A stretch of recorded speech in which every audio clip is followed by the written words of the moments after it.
Hi, I'm Shane Stewart, professional sprint car racer. I cut my teeth in quarter midgets. I started racing quarter midgets when I was 7 years old around Tulsa, Oklahoma. My parents still to this day actually have a speed shop there.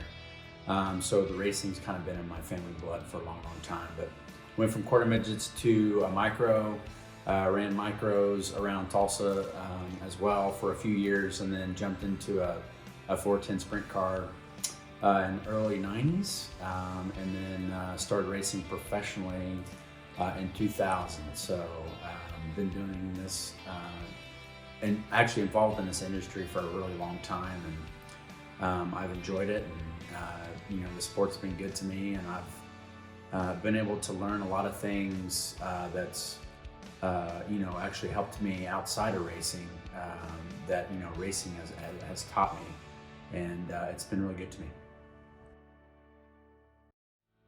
It takes a lot of dedication to race. It's very time consuming. Nowadays it's a little different than what it was when I started racing. Social media is such a huge platform. I feel like you have to almost think, there's somebody watching me all the time. No matter what I'm doing, there's somebody listening, there's somebody watching. And when I started racing, we didn't have social media, so it was a little bit different than it is now. But for the younger guys, the social media deal is so huge, and you got to be careful what you do and what you say. But you have to be professional, inside the car and outside the car, and that social media is part of that. But the biggest thing is there's a lot of things that it takes to be a really good race car driver. First, you got to be in really good shape, which wasn't the case back in the day for some weird reason. I feel like more people work out as much as they focus on anything else. I feel like the iRacing thing is pretty big for the younger guys, where I didn't really have that growing up, but I feel like the iRacing, as detail oriented as that game is, I feel like you can learn some things. If you haven't been to a track before, I feel like you can get on that and learn a few things, and before you actually get there to race. And but at the end of the day, you got to love the sport. It's not gonna make you a millionaire, but you will have a lot of fun doing it, and you're gonna be able to meet a lot of cool people and see a lot of cool things in our country, and I've enjoyed it since I've been doing it.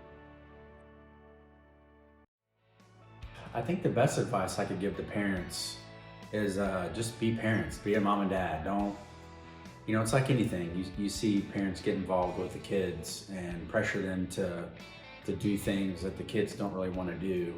I feel like you'll know as a parent.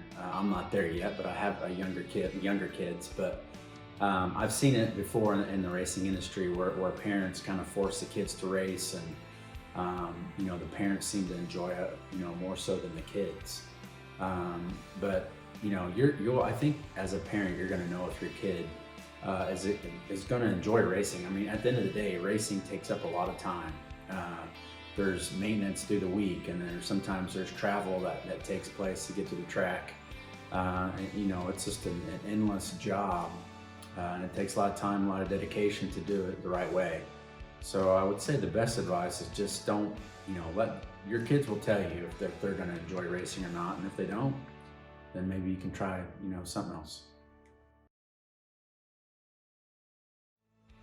Some of the job opportunities that you can.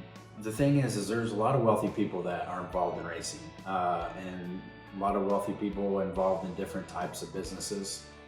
One of the things that I try to do racing for different car owners is, learn a little bit about their company, their background, where they came from, and honestly, a lot of it just boils down to hard work.